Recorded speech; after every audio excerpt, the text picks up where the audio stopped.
There's now confirmation that a 67-year-old man has been found dead in the firegrounds in eastern Victoria. His body was found at a burnt-out home in Buchan in East Gippsland. Conditions have eased slightly today, allowing authorities to enter the fire zones to assess the damage.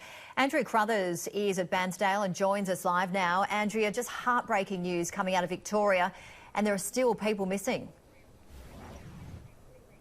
Janie, it truly is heartbreaking news. As you said, he was found in his Buchan home. We believe it was by his nephew today. He had stayed to try and protect his home, but it's still unknown the fate of other 4 people who are still missing.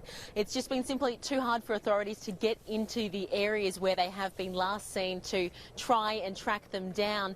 Now, I've actually spoken to one of the friends of one of the missing gentlemen. He's an elderly man from the Snowy River National Park area. Well, his property is on the edge of that, quite a large rural property there. Now, his daughter and his friends haven't heard or seen from him since Sunday.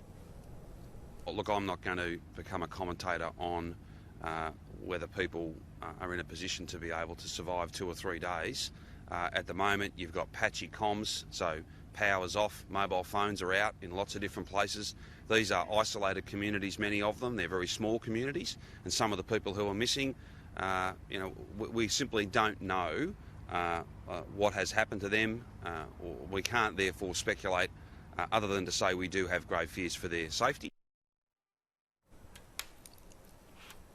Making things even perhaps more heartbreaking, Janie, as the Premier says, there's definitely a possibility that there could be more people missing, but due to the landscape of the East Gippsland, where it is very thick bushland around lots of areas, it's just simply not known how many more people may be unaccounted for until we start to get back into some of those areas. Now, the way we've seen things, we've seen the fact that some people are stuck inside the fire zone, other people have gotten out and haven't been able to get back into their homes. It's creating this disastrous situation, which the Victorian Premier says it may be like something we've never quite seen before. It's also making firefighting efforts quite difficult. We've actually seen 90 firefighters choppered in today and another 90 removed as part of a changeover shift, which is something that Victoria certainly hasn't seen. Now, as we go to areas like Malakuta, it's one of the hardest hit areas in Victoria. It's up in the eastern pocket. We saw those just drastic scenes yesterday where you had a blood-red sky. It really looked out of something out of Armageddon as people fled to the water there yesterday. Well, today they've been starting to get back, and we've got that incredible vision where you sort of really see that trail of destruction where the town is almost unrecognisable. Let's take a listen to some of the people as they went back to try and see what was left of their homes.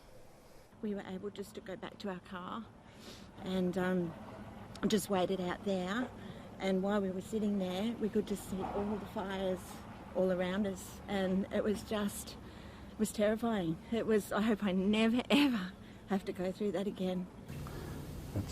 It's heartbreaking, but we'll go on. Yeah. Now, there's a lot of people there who are trying to get out. We obviously know, as Charlotte was referring to, the Prince's Highway is shut in a large number of areas. It's really severely damaged in that area. So what happens when a fire comes through is you'll have trees falling over and they'll virtually melt to the bitumen as the fire tears through. So it's going to take a lot of work to repair it. And in the meantime, given it's the main arterial road in and out of that area, people simply can't get out by road. It's been too smoky today for aircraft to take people out. So we've actually had the HMAS Tools come down from Sydney. It's got a carrying capacity of about 1,000 people though, so it will take a few trips to start to get people out by sea. There really are no words, are there, to describe the devastation and what people are going through emotionally and certainly physically, the crews, the volunteers, everyone involved. Thank you very much, Andrea Crothers. We'll talk to you again very shortly. Andrea in Bairnsdale.